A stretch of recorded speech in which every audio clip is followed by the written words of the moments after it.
Atos dos Apóstolos, capítulo 27. Paulo viaja para Roma.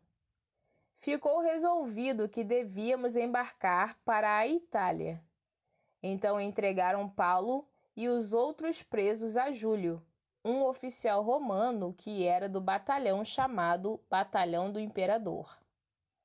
Nós embarcamos no navio da cidade de Adramítio, que estava pronto para navegar para os portos da província da Ásia. E assim começamos a viagem.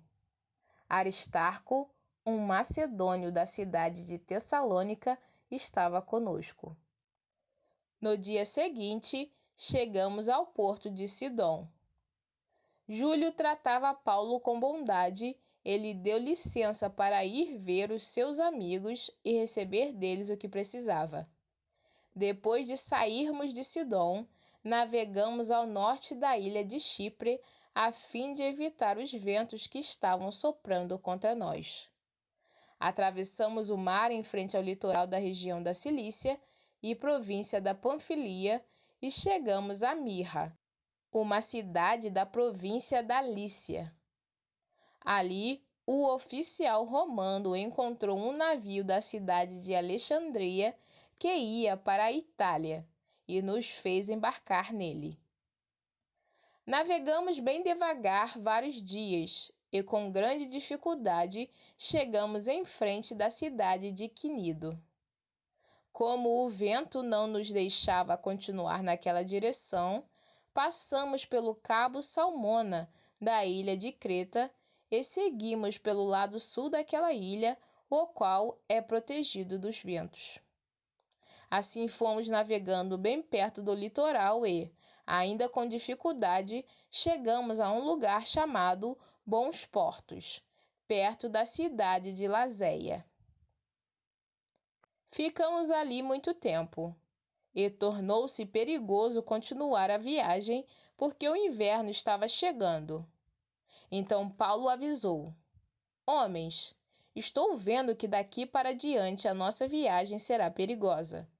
Haverá grandes prejuízos não somente com o navio e com a sua carga, mas também haverá perda de vidas. Mas o oficial romano tinha mais confiança no capitão e no dono do navio do que em Paulo. O porto não era bom para passar o inverno. Por isso a maioria achava que devíamos sair dali e tentar chegar a Fênix. Essa cidade é um porto de Creta, que tem um lado para o sudoeste e o outro para o noroeste. E eles achavam que poderíamos passar o inverno ali. A tempestade no mar. Começou a soprar do sul um vento fraco, e por isso eles pensaram que podiam fazer o que tinham planejado. Levantamos âncora e fomos navegando o mais perto possível do litoral de Creta. Mas, de repente, um vento muito forte chamado Nordeste veio da ilha e arrastou o navio de tal maneira que não pudemos fazer com que ele seguisse na direção certa. Por isso desistimos e deixamos que o vento nos levasse. Para escaparmos do vento, passamos ao sul de uma pequena ilha chamada Cauda. Ali, com muita dificuldade, conseguimos recolher o bote do navio. Os marinheiros levaram o bote para dentro do navio e amarraram o casco do navio com cordas grossas. Estavam com medo de que o navio fosse arrastado para os bancos de areia que ficam perto do litoral da Líbia. Então desceram as velas e deixaram que o navio fosse levado pelo vento. E a terrível tempestade continuou. No dia seguinte começaram a jogar a carga no mar. E, no outro dia, os marinheiros, com as próprias mãos, jogaram no mar uma parte do equipamento do navio. Durante muitos dias não pudemos ver o sol nem as estrelas, e o vento continuava soprando forte. Finalmente perdemos toda a esperança de nos salvarmos. Fazia muito tempo que eles não comiam nada. Então Paulo ficou de pé no meio deles e disse: Homens, vocês deviam ter dado atenção ao que eu disse e ter ficado em Creta. E assim não teríamos tido toda esta perda e este prejuízo. Mas agora peço que tenham coragem. Ninguém vai morrer. Vamos perder somente o navio. Digo isso porque, na noite passada, um anjo do Deus a quem pertenço e sirvo apareceu a mim e disse: Paulo, não tenha medo. Você precisa ir até a presença do imperador. E Deus, na sua bondade, já lhe deu a vida de todos os que estão viajando com você. Por isso, homens, tenham coragem. Eu confio em Deus e estou certo de que Ele vai fazer o que me disse. Porém, vamos ser arrastados para alguma ilha. 2 semanas depois, à noite, continuávamos sendo levados pela tempestade no mar Mediterrâneo. Mais ou menos à meia-noite, os marinheiros começaram a sentir que estávamos chegando perto de terra. Então jogaram no mar uma corda com um peso na ponta e viram que a água ali tinha 36 metros de fundura. Mais adiante tornaram a medir e deu 27 metros. Eles ficaram com muito medo de que o navio fosse bater contra as rochas. Por isso jogaram 4 âncoras da parte de trás do navio e oraram para que amanhecesse logo. Aí os marinheiros tentaram escapar do navio. Baixaram o bote no mar, fingindo que iam jogar âncoras da parte da frente do navio.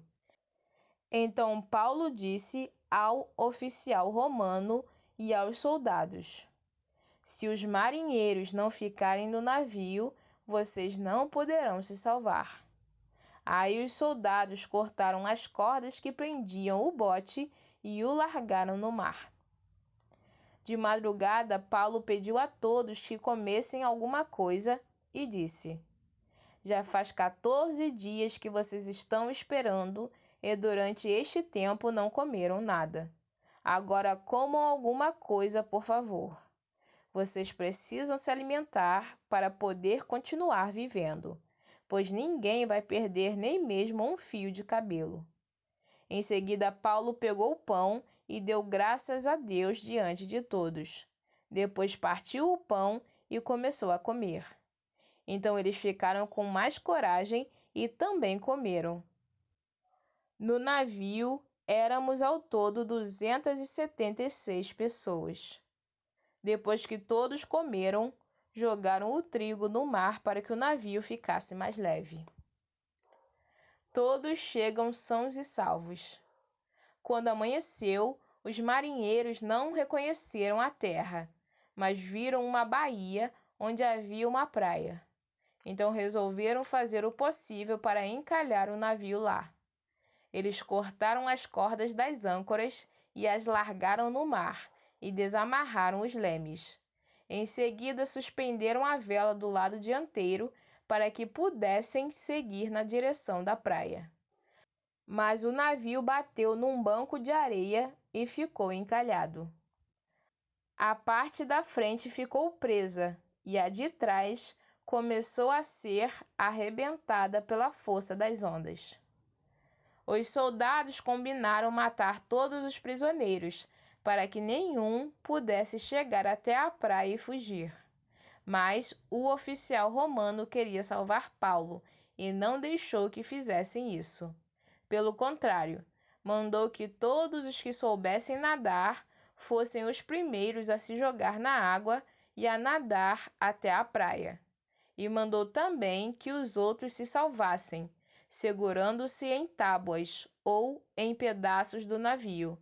E foi assim que todos nós chegamos à terra sãos e salvos.